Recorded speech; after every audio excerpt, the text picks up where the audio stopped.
is a construction of a joke or comedy itself different for different markets? When you are in a crowd in Mumbai, would you do it differently compared to any other audience? Yeah, I would. I mean, the language barrier is the one clear difference I would make. I would be a lot more comfortable speaking in Hindi here, which I do. Mhm. My act is a mix of Hindi and English. But outside of that, I think the fundamentals of joke writing or creating content that's relatable doesn't change. It's pretty universal.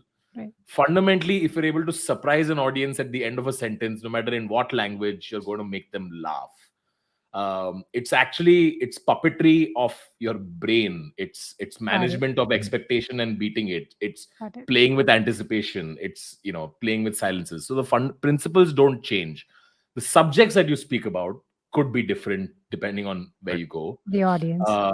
I mean, the prefrontal cortex is the one that's like context setting. That's the one that you're truly appealing to. Yeah. But a lot of humor is amygdala driven. Like some stuff that is pleasant to the amygdala in one country is not going to be different in another country. Primarily, the baseline subjects are going to be the same. You still need to be likable and non-threatening in most countries. Interesting. Uh, Yeah. yeah, so that doesn't change. I was watching, Rogan talk to the folks who do the Your Mama's House podcast, and they're basically all comedians talk and getting very nerdy about comedy. And they talked about the amount of work it takes to get like a tight 10-minute set. It is Right? a lot of work. Like Yeah. basically dying in various open mics and riffing and tightening the beats, tightening everything.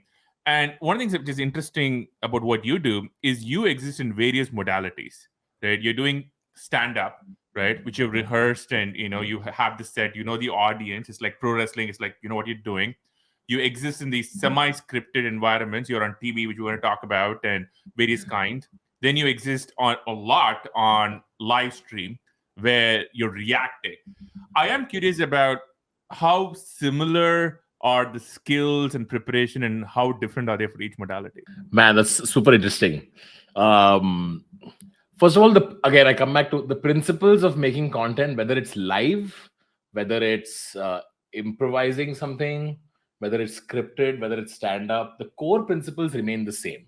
So, in fact, I'm working on a talk right now. It's not quite there yet. I'm working on a talk about content creation and pattern matching, right? Content creation is nothing but brain manipulation at the end of the day. If you're able to manipulate someone's brain, you can do it real time, you can do it scripted, you can do it in 15 different ways. The basic principles that I use is creating patterns and breaking them.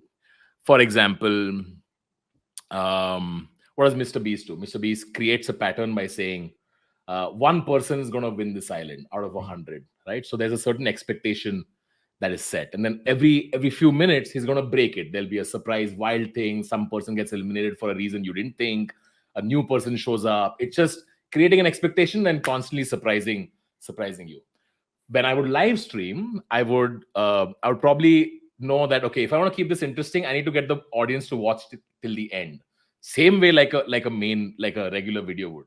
So Right. probably design it in that way, which is at the end of this live stream, there's going to be a dare for the person who loses. Like, Shri, if me and you were supposed to play FIFA, it's going to be a best of 10, where at the end of it, whoever loses is going to do a certain thing. Yeah. Right. So the principles don't change. Similarly in stand-up, right? Like Dave Chappelle has a special where at the beginning of the special, he says one really interesting line, and then he says, this will make sense to you at the end of the special. Yes. Right? Which is Like a creating retention anticipation. hook. Yeah. Creating anticipation and then delivering on it, creating a pattern and then repeating the pattern. That kind of makes the brain feel good. That kind of stuff doesn't change. It applies everywhere. Yeah. So when I started live streaming, a lot of comedians on the scene were like, so you quit comedy now, you're not a comedian anymore. And I was like, I think the same parts of my brain enjoy itself as I would be doing stand-up. So I just, during the pandemic, I just streamed for 2 years. I didn't really do stand-up at all. Yeah. And I had a ball. I was like, actually, all of these mediums, it's the same thing.